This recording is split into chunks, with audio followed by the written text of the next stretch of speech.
হে everyone, তো finally আমি এই রিসেপশনের ভিডিওটা আপলোড করছি। না আমার না, দাদার রিসেপশন। আর আমাকে যে কেমন লাগছিল সেটা আপনারা আগেই দেখে নিয়েছেন। আর এটা হচ্ছে আমাদের নতুন বৌদি। এই নতুন বৌদি রিসেপশন লুকটা ক্রিয়েট করেছে আমার ছোট কাকিমা, যিনি একজন professional makeup artist, Moumita Saha Chowdhury. এবার ঝটপট আমরা লাইটিং দেখে নিই। এটা একদম বাজারের মুখ থেকে গেটটা করা হয়েছিল। এই গেটটার পরে কিছু এরকম ঝাড়বাতি লাইটিং দিয়েছে। তো এইরকম করে গোটা রাস্তাটা কভার হয়েছিল। এরকম কয়েকটা ঝাড়বাতি দেওয়ার পর একটা কাপড়ের প্যান্ডেল হয়েছিল, জাস্ট নর্মাল। আর এই বাড়ি থেকেই দাদার সমস্ত বিয়ের রীতিনীতি আর এই জায়গাটা সাজানো হয়েছিল একটা কাপড়ের প্যান্ডেল থেকে কয়েকটা ঝাড়বাতি সঙ্গে দেওয়া হয়েছিল। এবং এরপর থেকে গোটা রাস্তাটা এই টুনি বাল্ব দিয়ে সুন্দরভাবে ডেকোরেট করা হয়েছিল। এবারে নেক্সট এই হচ্ছে আরেকটা গেট, যেটা দুপাশে একদম ময়ূরের স্ট্যান্ড রেখে আর গোটাটা ফ্লাওয়ার দিয়ে সাজানো হয়েছিল। আর আলোকসজ্জাটা তো ভীষণ সুন্দর ছিল, দেখতেই পাচ্ছেন। এটা হচ্ছে মেন এন্ট্রান্স পরবর্তীতে, যার ভিতরে আমাদের বৌদি বসেছিল সেজে। আর এত সুন্দর করে সেজেছি যখন, তখন আর সেলফি নেবো না সেটা হয়। এই যে বোন, দিদি, কাকিমা আর আমি। যেখানে বউ বসেছিল সেটার সামনে এরকম একটা ফ্লেক্স টানিয়ে দেওয়া হয়েছে, যেটা রাতারাতি একদম ছোট কাকা দায়িত্ব নিয়ে করেছে। আর চারপাশে এরকম ডিজে লাইটস দেওয়া হয়েছিল, দেখতেই পাচ্ছেন। আর বিভিন্ন স্টল বসেছিল, মোমো স্টল, এটা হচ্ছে পাকোড়া স্টল, আর এখানে কফি স্টল, আর নেক্সট হচ্ছে মোস্ট ওয়ান্টেড ফুচকা স্টল। তো সবাই ভীষণভাবে এনজয় করছিল এই ব্যাপারগুলো। কি কেমন হয়েছে? ওকে। রিসেপশনের দিন নাচ আমরা তাই হয় নাকি, সবাই মিলে পুরো মাতিয়ে রেখেছিল এই রিসেপশনটা। দেখুন কেমন সব চুটিয়ে মজা করছে আর নাচ। এবার দেখায় বৌদি কোথায় বসেছিল। এই যে চারিদিকের এই একটা চাঁদোয়া টাইপস লাইটিং, এটা আমার ভীষণ পছন্দ। আর এই জিনিসটা দেখুন কত ওয়ান্ডারফুলি ডেকোরেট করা হয়েছে। এই লাইটিং এর সাথে প্যান্ডেলের কাপড়টাও যথেষ্ট ভালো যাচ্ছিল।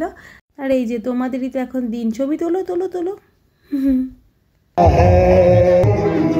बस चलते जाना मुसाफिर हो यारो, ना घर है ना ठिकाना, मुझे चलते जाना है। এখনই যার গলে গানটা শুনলেন সেটা আমাদের গোটা বংশের সব থেকে ছোট কাকা। তো ওই ছোটো কাকা যে এত ভালো গান করতো সেটা আমরাও জানতাম না, একটা হিডেন ট্যালেন্ট লুকিয়েছিল, সেটা প্রকাশিত হয়েছে একদম আমার দাদার বিয়েতে। আর সঙ্গে হ্যাঁ, আমার ছোটো কাকিমাও খুব ভালো গান করে, কিন্তু আনফর্চুনেটলি ওটা আমার রেকর্ড করা হয়নি। আর এই যে নেক্সট কন্যাযাত্রীকে ওয়েলকাম করার জন্য আমরা এরকম ফুলঝুরির অ্যারেঞ্জ করেছিলাম। বিয়েতে একটু বাজিমাত না হলে হয়? কেমন লাগছিল বলুন।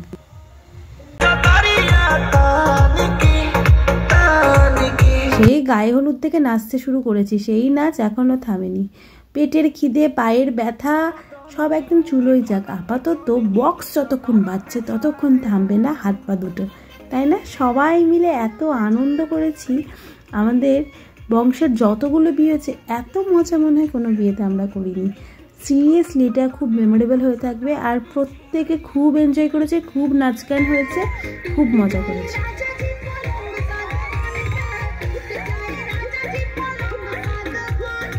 এই গানগুলো কখনোই আমাদের মুখস্থ ছিল না, কিন্তু এই দাদার বিয়েতে এই গানেই সবাই মিলে আমরা বেশ ভালোই নেচেছি।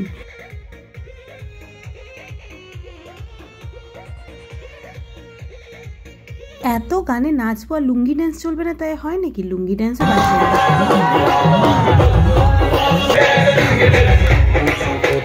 নতুন বউকে একটু সবার সাথে এরকম করে মজা করিয়ে সবার সাথে আলাপ করে নেওয়াই একটা ভালো ব্যাপার, তাই না?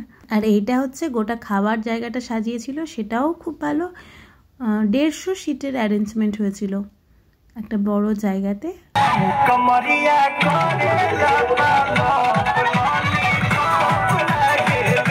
যে কাকা দাদারা নাচে না, তারাও এই বিয়েতে ফাটিয়ে নেচেছে আর ফাটিয়ে মজা করেছে।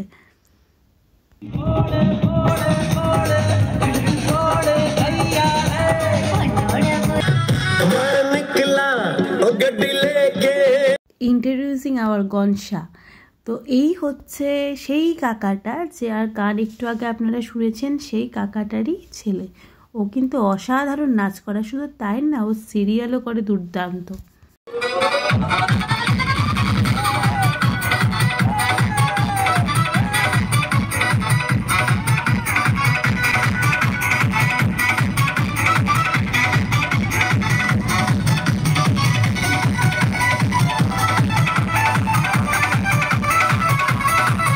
তো ফাইনালি বলুন যে দাদার বিয়ের ডেকোরেশন, লাইটিংস এবং ওভারঅল কেমন লাগলো।